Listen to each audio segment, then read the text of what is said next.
Hey y'all, welcome to Flourish with Kendra. I am a backyard gardener here in Virginia, Zone 7B, and today I will be making a seed starting mix using 4 parts coco coir, 3 parts perlite, 2 parts vermiculite, and 2 parts of worm castings. I am trying to get a head start on my herbs for the spring season, so I am challenging myself to not purchase any seedlings from the nurseries or the big box stores, not for any particular reason other than me trying to be more disciplined and having patience in my own things and stop being so wasteful. I have all the seeds and things that I need, so I just want to learn to use what I have and stop buying stuff on impulse. So let's get started. So what you're going to need is some earthworm castings, some perlite, and some vermiculite, and most importantly, some coco coir. Also water. I also like to do this outside in a well-ventilated area because the dust from the perlite and vermiculite can be irritating to your respiratory tract. It can cause issues. Or you could wear a mask. But I like to do it outside. I have a 3-year-old and we just don't want this inside of the house. So each coco coir brick is the equivalent to 8 quarts. So I need 4.5 quarts of water per 8 quart brick. I meant to mention that the water should be warm. So I'm gonna add my brick. And 4 cups is 1 quart. So I am gonna need 3 more of these. Well, 3.5. 3.5.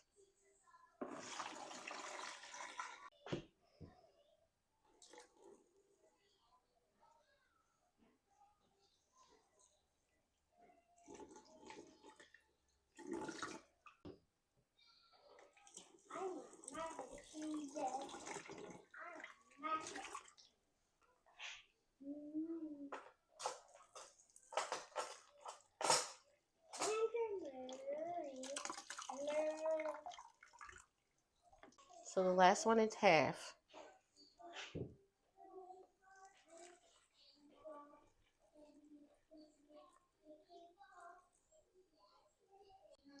So now I just let it sit and absorb the water for a few minutes, and it expands and it looks like this. So now we're going to head outside to mix these things up. So now I just like to make sure that it's all like moistened and has absorbed the water before I add my other ingredients in here. So now I'm going to add my perlite. So this is 1 quart. Now I'm adding my vermiculite. This is what vermiculite looks like.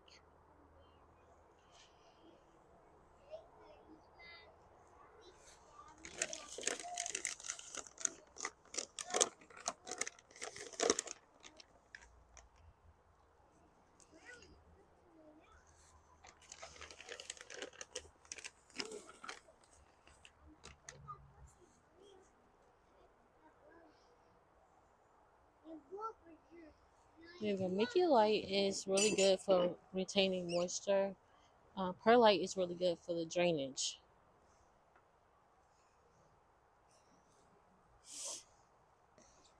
So now just mix.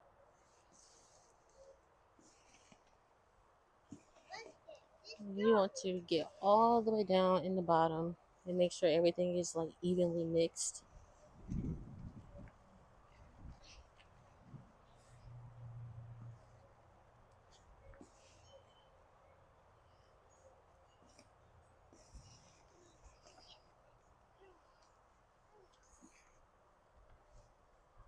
So far, this is what it looks like without the worm castings.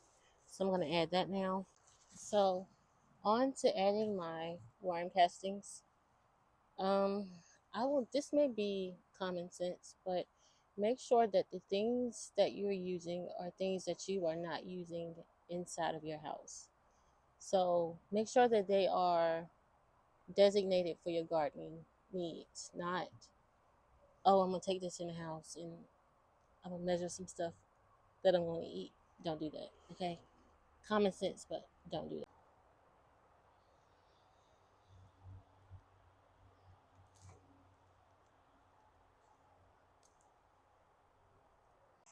So, y'all, I am back with the finished product, and this is what it looks like.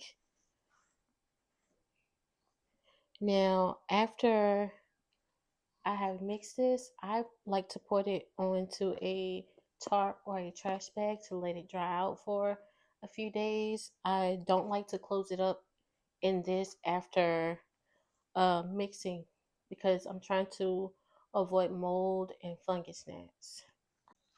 Thank you for hanging out with me today. I hope that you found this video useful. Thank you for watching. Until next time.